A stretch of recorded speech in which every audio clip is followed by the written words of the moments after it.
Okay, I think I'm here. Can you guys hear me?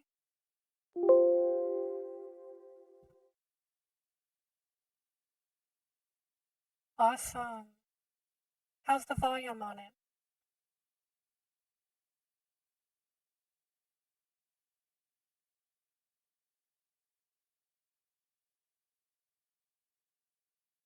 See, we only have 13 people here, so I think I'm gonna wait a few minutes.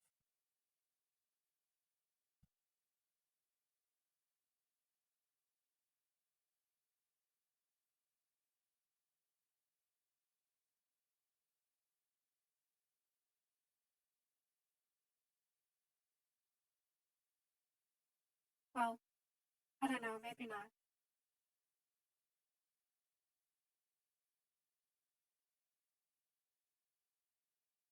Okay, fine. Let's get started. So, I'm gonna be going over the basics of options. This is aimed at people who have no knowledge of options. So, I'm gonna be starting with just the absolute basics. And if anybody has any questions, feel free to ask. I'm going to do a Q&A at the end.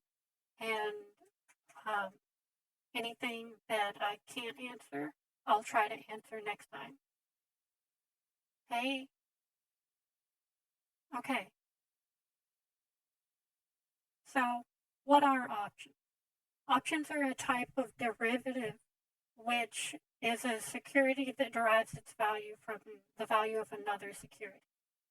Um, this is a little nitpicky, but this actually can be a non-security asset, like for example, Bitcoin. But uh, because I learned about options in a traditional finance master's program, I have security in my mind. So I'm probably going to say that constantly. Just keep in mind that these can be non-security assets. And options as derivative give the right but not the obligation to buy or sell. Um, Hold on. I just realized I have my voice going in the background, and that's what's throwing me off. Okay, I can no longer hear myself. That's good. Okay, so um, like I was saying before, options give the right but not the obligation to buy or sell a particular asset, not security, but I will say security, at an agreed upon price at or before an agreed upon date. So this price is called the strike price. The date is the expiry, and taking advantage of this right is exercising the option. The uh, the underlying security, well, I guess I just used the term there, but the underlying security is the security that the option derives its value from, which its value comes from its final payoff. I just realized I'm in front of the rest of it, but uh, an option that gives you the right to buy the underlying is called a call option, and one that gives you the option to sell is a put option. Now, um, just to be clear, the strike price mentioned above is the price that you get to buy or sell the underlying at when you exercise the option. And because this price is not always going to be beneficial for you, this is why this gives you the right but not the obligation, and why that is appealing. If it would cost you money to exercise, then you can simply not exercise and the option expires worthless. So, what are options used for? Options are most commonly seen as insurance. Um, they hedge against a particular outcome, like a large drop in the value of your underlying asset. So you still lose money if you buy a protective put, option on your asset, but across the whole distribution of outcomes where you are right and it goes up and you are wrong and it goes down, then having a protective put on your long spot position gives you a overall like higher expected value of your portfolio. So that it's very important in hedging tail risk, which is like extreme outcomes that happen in the distribution of outcomes that you can have. Another reason is to combine them for defined payoff structures so that you know your possible outcomes. Because when dealing with particularly quantitative models, it's hard to know exactly what you want to do when you're dealing with just the underlying asset because um, like it can do anything. Like there are traditional models for modeling underlying assets that can kind of give you a distribution of outcomes, but they rely on so many assumptions that sometimes it's easier to just use options to express your view and know that uh, given particular outcomes, you will get a particular payoff. My favorite way to use them is expressing a view on volatility rather than direction. I say here that we'll go over how to do this another time, but we're actually going to go over how to do this later in this. Um, and I guess I should. Oh shoot! I didn't mean to do that.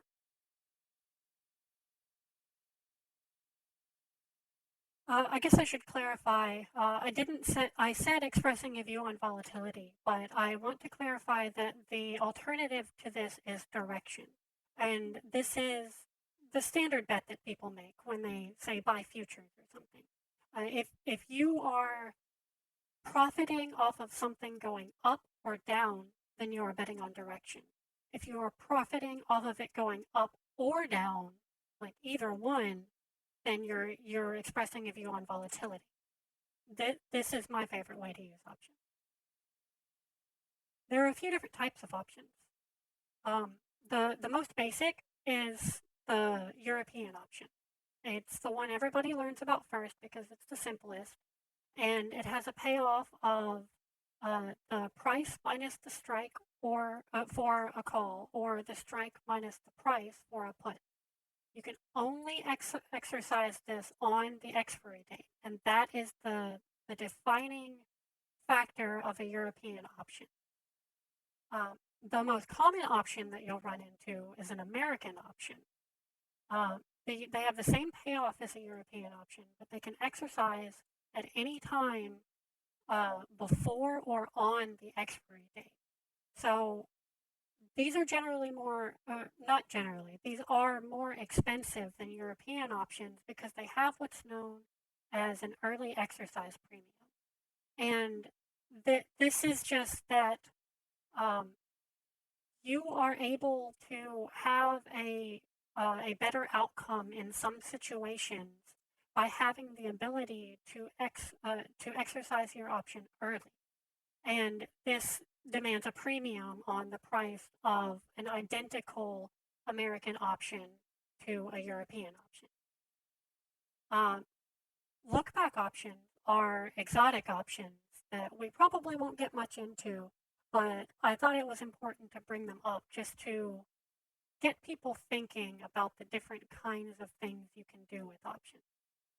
And um, look back options look back through the path that the underlying took rather than looking at what's called the terminal price or the price upon exercise. So the most common of these is an Asian option. The Asian options use the average of the security's price through the entire life of the option rather than the terminal price. So you there's some level of like path dependency in there, which is the hallmark of look-back options. There are also look-back options that do the maximum or minimum price across the life of the option, but these are really uncommonly used. And to be honest, if we do ever get into look-back options, it's just going to be Asian options.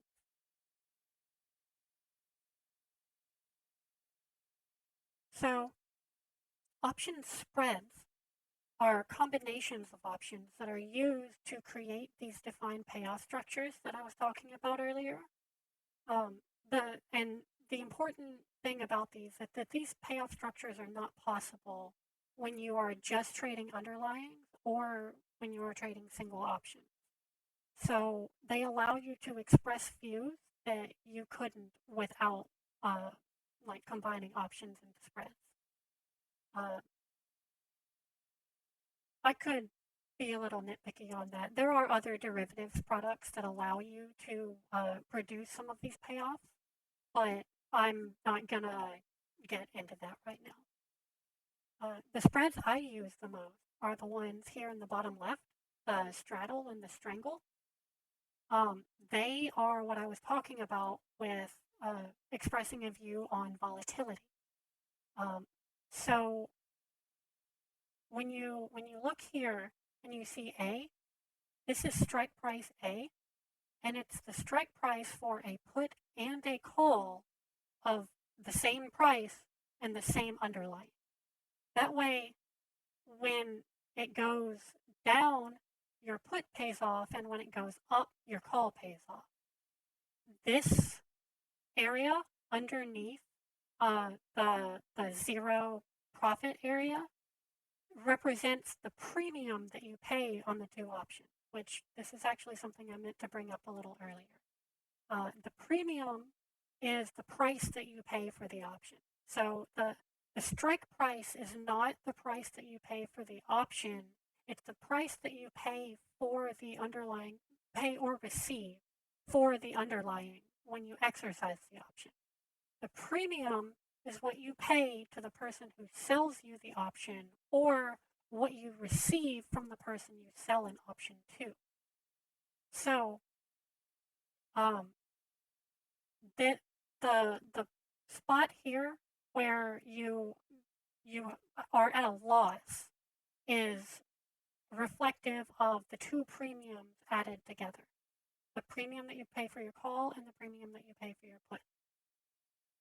The strangle is very similar to a straddle, but it is sometimes it's going to be like a different payoff structure because um, you have a put at A and you have a call at B.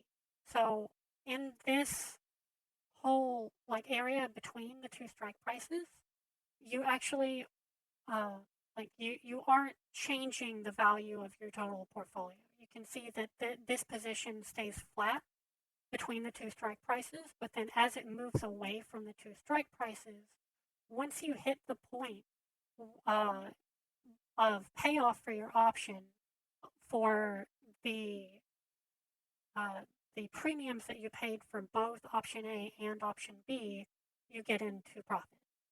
So these are the two that I use the most. I like to buy and sell these based on like my view on volatility, which is generally generated through a model, and we'll go into those another time. But I wanted to go over the basics of straddles and strangles for now. And the other one, I don't really use this a lot just because um, I don't know.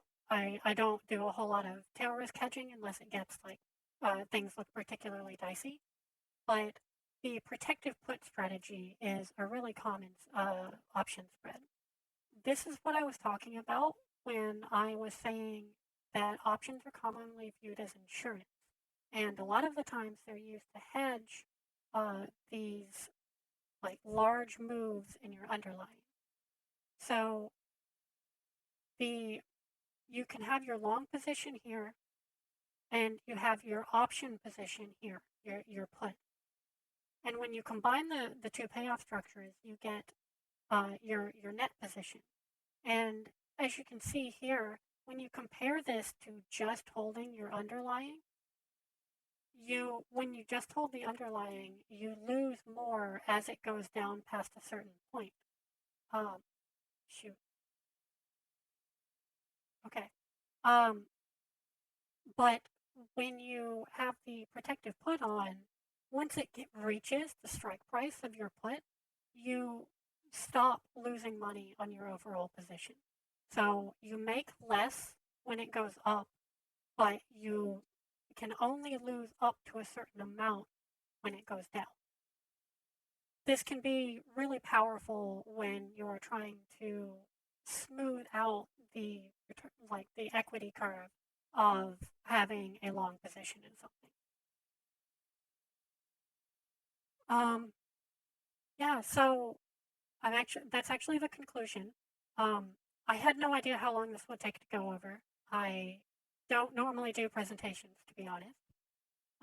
So I'm going to end it here, and I'll talk to people, run a poll on whether they think the content was too short, too long, too dense, too sparse. Just reach out to me on Twitter, give me your opinions, and I'll try to change the format that I do this in to best accommodate what people want to get out of this.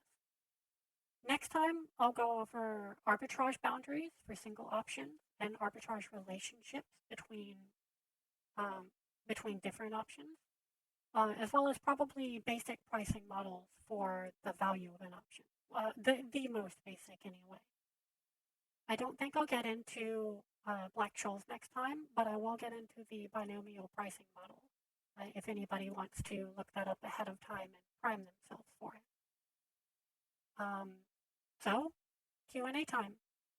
I can't really promise that I'll go over everything because I don't want to give any misinformation if I don't remember, but I'll try. And whatever I don't remember, I will look up and try to cover next time.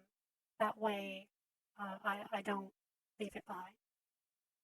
So, does anybody have any questions?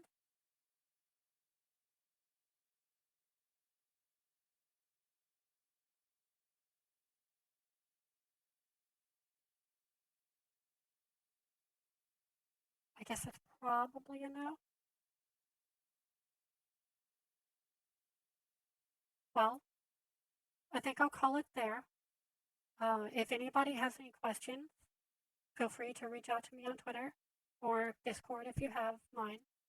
And have a good week, and I'll see you next week. I'm going to try to do this every Friday. So it won't always be at this time. It'll usually be either like somewhere in 5 to 7 Eastern US time. Sometimes I'll do it on Wednesdays to try and accommodate for people who can't do Fridays. Um, yeah, I guess that's it. Everybody have a good day.